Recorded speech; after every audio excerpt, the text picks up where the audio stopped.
ইবলিশ আল্লাহর কাছে কি চেয়েছিল জানলে অবাক হবেন। আদম আলাইহিসাল্লামকে সিজদা করার আদেশ অমান্য করে ইবলিশ যখন জান্নাত থেকে বিতাড়িত হল, তখনও তার চোখে ছিল আগুনের অহংকার।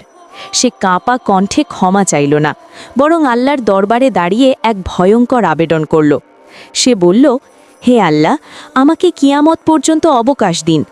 আল্লাহ তাকে নির্দিষ্ট সময় পর্যন্ত জীবন দিলেন। তখন ইবলিশ আবার বলল, আমাকে অনুমতি দিন, আমি আদমের সন্তানদের সরল পথ থেকে বিভ্রান্ত করব। আল্লাহ পরীক্ষা হিসেবে তাকে এই সুযোগ দিলেন। ইবলিশ প্রতিজ্ঞা করল, আমি তাদের সামনে, পেছনে, ডানে ও বামে থেকে আসব, পাপকে সুন্দর করে দেখাব, মনে কুমন্ত্রণা ঢুকাব। আর সে পেল ওয়াসওয়াস দেওয়ার ক্ষমতা, কথা নয়, ফিসফিস। কিন্তু আল্লাহ কঠোরভাবে বললেন, আমার খাঁটি বান্দাদের ওপর তোমার কোনো ক্ষমতা নেই। এই কথায় ইবলিশ থমকে গেল। সে বুঝে গেল, যাদের হৃদয়ে ঈমান, যাদের জিহবায় জিকির, যাদের জীবনে তওবা, তাদের সে হারাতে পারবে না।